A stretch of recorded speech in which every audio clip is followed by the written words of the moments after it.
You know we in the building. Let's go. Let's go, man. Hey, it's playoff weekend. I don't know what y'all got, but I said Cincinnati and the Bucks going to the Super Bowl. Y'all heard it here first on the Chop Up.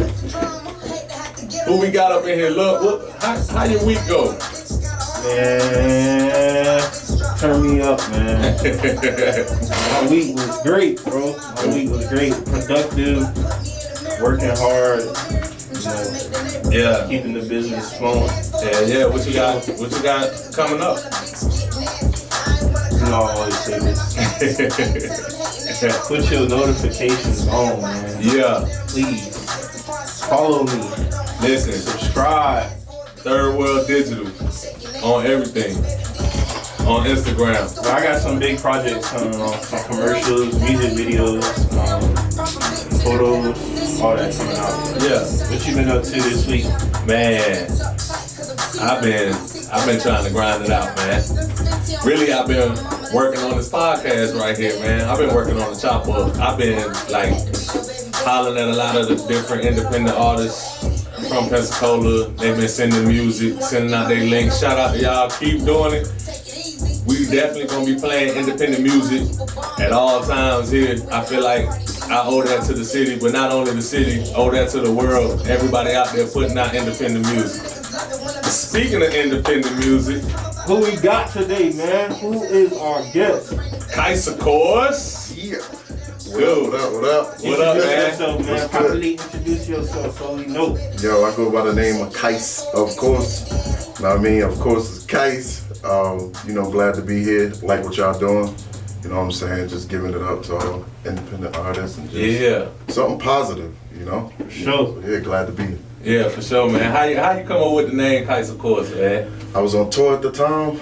I got this thing where every time before I come, like when I do a show, I don't like to come out before anything. I don't like to show my face. Mm-hmm. So I'll be sitting in the car while all my friends be inside. So one day it was like, you better come in, it's time to go on. But I didn't know it was like literally like they were playing the beat.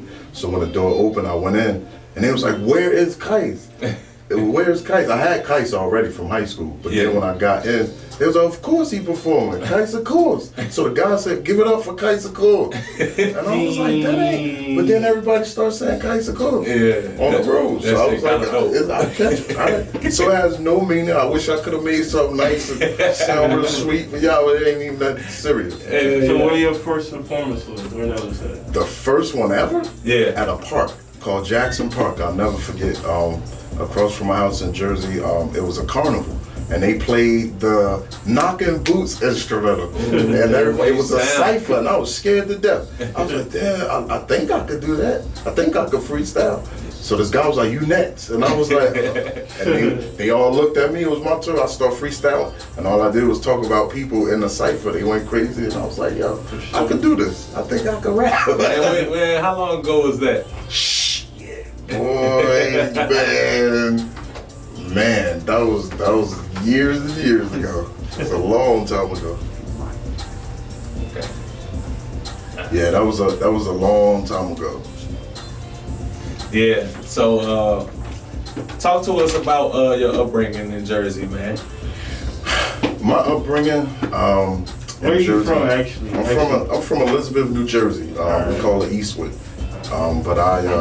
My upbringing was pretty cool, man, and I would like it was slightly different. It was like when I was 2 years old, my parents and all of us we lived in the projects, but I don't really remember that because I was only 2. Right. So then we moved around the corner from the projects. So I had a lot of family there, but both my parents, they married, so it wasn't always 100% happiness, but it was cool because I had that balance. Right. I got to see a father's point of view or a mother's point of view. So it was good. I had no complaints with that. But it's just like any other hood. You have your crime, you have your drugs, and then coming up in that era where you seeing a lot of like crack and all that stuff, it's crazy. And then not only was it just the inner city, it was a lot of Italians wow. Right. So it was mafia too. Wow. So like John Gotti got caught not too far from my house on 1 and 9. So it was a lot to see. So everything that everybody saw on TV, it was outside my window.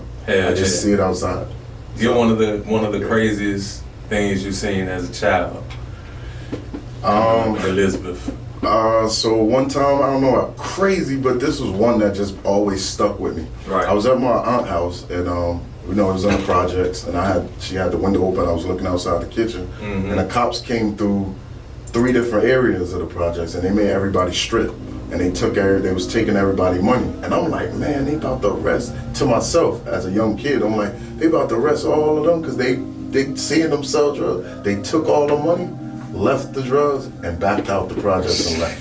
And that stayed with me because that bothered me. Because so many inner city kids get caught with stuff and blamed for stuff, but none of that stuff is looked at. Right. None of that stuff, but they get to take that money home, and that's how I was thinking back then. Yeah. Like they take that money home and they were able to give it to their kids, whatever. But here we is trying to survive off of it, and you're taking it from them. But then you turn around and arrest them where you can't even vote. But you know what? That's a whole nother stuff. But anyway, to answer your question, that was one thing. Another thing is like seeing somebody get shot for the first time.